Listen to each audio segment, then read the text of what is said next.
NWO where he completely transformed the business. Yeah, absolutely not. Yeah. So you still talk to Bubba, like you like to call him, and I joke around Bubba. Yeah. Oh yeah. No, still keep in touch with Bubba. We may do some things together. I'm kind of waiting until all this passes because I know he's in this thing knee deep. But yeah, man, we still, bro. I said this all along. I swear to God, bro, and I think I was the only one that said this. Hulk got Bubba in TNA. I was writing at the time, John. I thought Bubba was a great heel. I wasn't one of the ones cutting a promo on Bubba that Hulk got him in. The guy was a great heel. The guy knew what he was doing behind a microphone. So, like, I never, ever had an issue with, Bubba being on TNA. As a matter of fact, John, I don't know if you know this, you probably do because we do so many shows together, but bro, I was the one who pulled Awesome Kong off of Bubba. I was the one that was there saving Bubba's life. Yep. So, like, I've never, ever said anything, negative about Bubba. I thought he was tailor-made for the wrestling business. Funny, though, he's very, not self-deprecating, but almost self-deprecating, where he's like, I wouldn't have been there without Hulk, or I shouldn't have been there. I'm just a mark and stuff like that. Like, kind of interesting to hear his, like, you would think he would be like, I was a, second most popular disc jockey, or, he'd say something, but he was very, very humble about it. I was kind of surprised by that. Yeah. Well, listen, man, Hulk, let's not forget, John, Hulk got a lot of people jobs. Bro, let's go back even further. Hulk made a lot of people a lot of money. Yes. Because when he was on top of the WWE and wrestlers were on the card and they were getting a percentage of the gate, Hulk made a lot of people a lot of money. Then later on in his career, he got a lot of people jobs. He got a lot of people second and third chances that they would not have gotten. So when Brooke talks about the cash cow, bro, she's spot on. This dude, I don't think there's going to be anybody close in the wrestling business outside of Vince McMahon who made other wrestlers a shit load of money. And he made a lot of people, bro, a lot of money.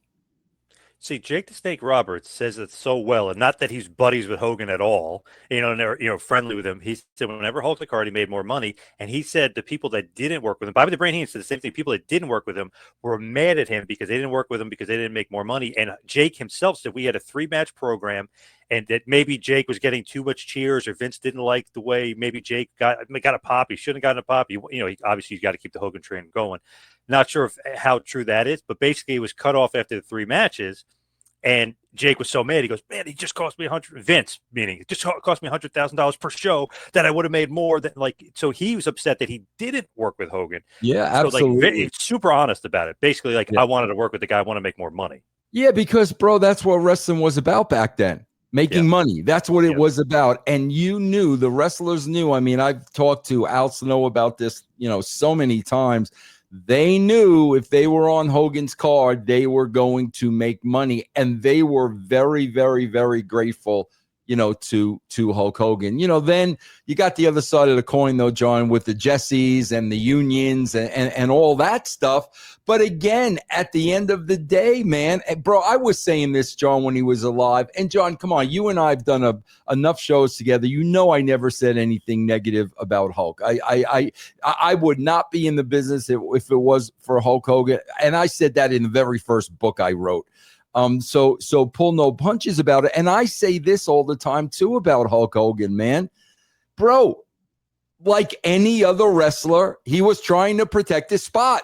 They all do that, bro. That because they came up independent contractors. It's every man for themselves. So if it wasn't Hulk in that spot trying to protect his spot, it would have been somebody else. So I never blamed him for any of those things because wrestling was a cutthroat business because that's the way it was set up from the beginning. And the union thing, I love Jesse, so I'm not saying anything negative, but the union thing, that was even a work by Jesse, because if you think about it, oh, Hogan did this, blah, blah, blah. He went to SAG and he became unionized by being an actor. So he didn't care about the wrestlers getting unionized. So people got to realize that. And Hulk sniffed that out in 2 seconds. The guy doesn't give a shit. Like, and obviously you got to protect yourself, because if you're Hogan, you're making that money, you don't want to unionize, and you jeopardize the money you're making and everything else. You kind of, you screw especially the top guys. But Jesse didn't care. He went to SAG and got his SAG card. He pulled the Terry Funk. He's like, all right, I'll get unionized, and I'll get insurance from being an actor. So he didn't care. People blow that out of proportion. That was a work by Jesse too. Yeah. But so think about this though, right? All the guys you're saying, like, he got jobs and money and stuff. So he brings Savage in, kind of brings his attention, like, hey, we got to bring in Savage. Okay, so that's one guy. Obviously, Savage stands on his own merit. He's a god. He's awesome.